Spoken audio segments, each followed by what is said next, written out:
Welcome back to Mushoku Tensei, Jobless Reincarnation, anime review, episode number 43. We're here reviewing the 46th episode of the series, Parents, which is out from chapters 8 through 10 of book 12. So, here's what happens. Rudy's group, which is comprised of his father, Paul, his former master, Roxy, Elsie, basically his grandmother-in-law, a dwarf, and geese. They arrive pretty much at the guardian of the sixth sanctum, which is a hydra. Yes, a hydra. And of course, and Paul sees that Zenith is in a crystal. Now, this scene has been built up in the entire sequence ever since this course started. Yes, they have built this up for quite some time, where they see the Hydra and they chop its head off or grow its back. Zenith is there, and of course Paul is acting completely irrational. Like, it's been overpowered. They don't know what to do. They want to retreat. Paul wants to keep going, and of course Geese has to use a smoke bomb to drag him away. And by the way, a lot of the sequence, basically, and what's I'm talking about next, that's all from chapter 8. Yes, all from chapter 8. And then they ride back, and there's a tiny bit of cuts here, but not too bad. So, basically, they need to figure out a way, and of course, Paul is basically arguing with Rudy about the fact that Zenith is there, the fact they had a retreat, they formed a plan, and of course, he even questions, like, why do we need to talk about this? It's a recap. We need to what we're going to do. Of course, mention, okay, so during the course of the battle, that magic attacks don't work distance-wise. But they can, so basically only Paul's swords can cut it, which is interesting. I'm not sure how Paul's swords basically, and not the dwarf's axe or Elsie's sword, but it's Paul's swords. Not really explained here. So, they formulate a very interesting plan. Even though they can chop heads up, what are they going to do? And, of course, it's mentioned that this Hydra is a magnetite. They kind of rearranged the conversation here, so they mentioned there's a magnetite Hydra, which is sort of a dragon. And then Rudy has mentioned something from Greek mythology here. Now, of course, he doesn't mention some Greek mythology, but we do know about it. We know it's from Greek mythology. He says it in his thoughts. Where...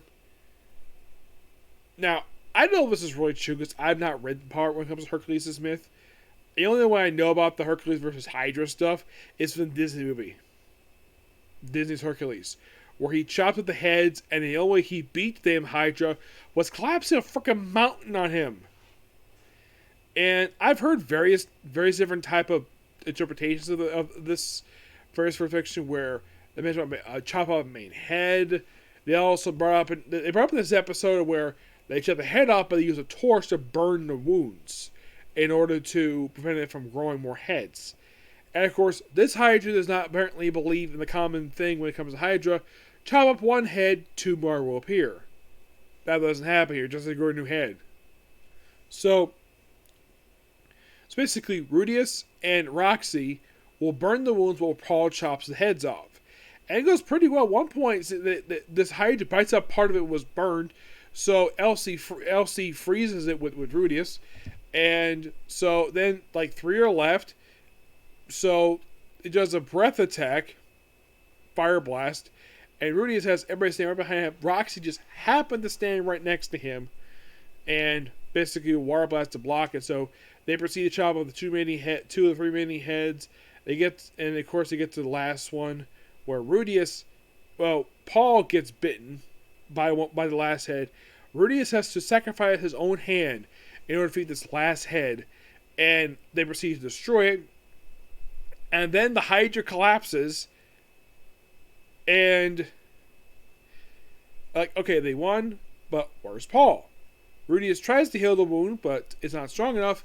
And everyone's like kneeling down, like, what's going on? Oh crap, Paul's been chopped in half. And then he dies. Yes, Paul dies.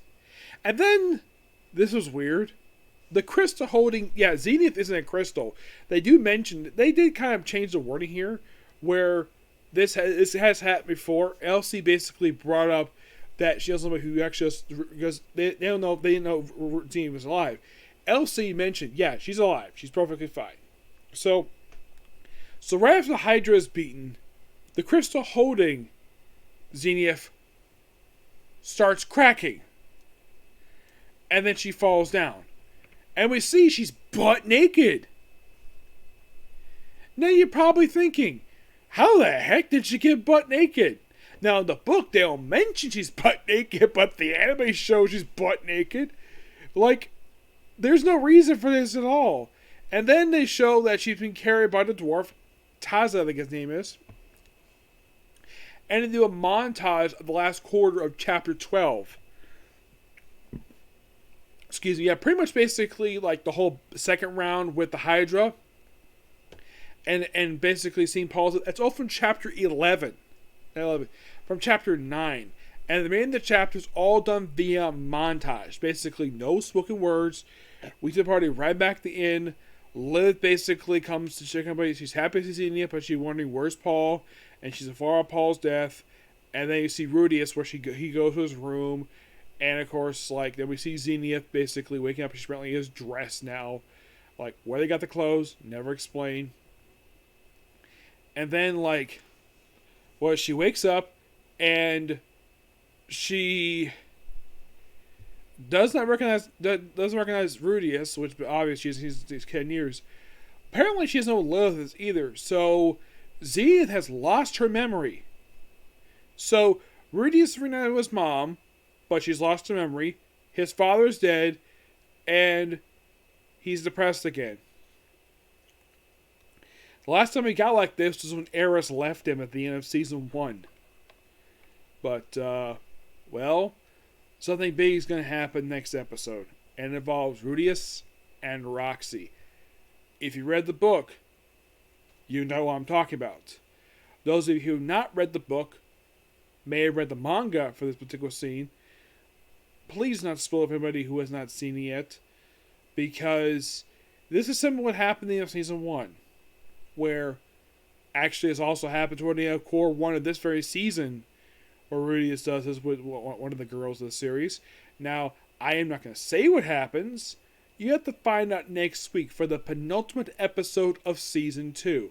And this is not the only one wrapping up this month that comes out today.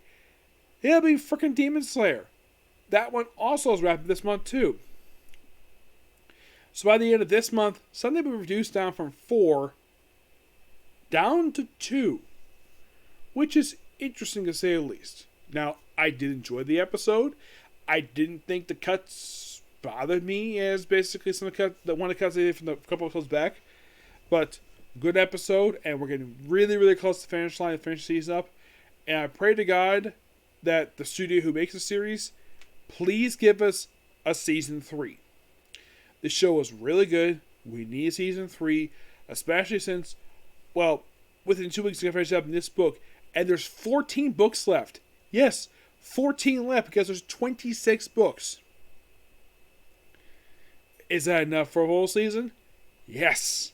Yes, it is. When we get a full season? I don't know. It depends upon, I think it's Eggshell, I believe in the studio is. The one who makes the particular show. Hopefully they can greenlight a season 3. Please help the guy they can. Okay? So yes, that's pretty much a particular view. Please be sure to like, comment, subscribe, turn notifications, and do not hit this like button. So, see you all tomorrow for more Kamen Rider, Demon Slayer, the final episode of Remonster, Tushimushi Moon Fantasy, and chilling out World of Teach Powers. So probably have 5 videos overall tomorrow, but 4 anime once again. Well, only one of them I have to look up stuff for, and that's Demon Slayer. I'll probably may watch that after Monster, but basically I'll get it done. So, until you see you tomorrow. Bye.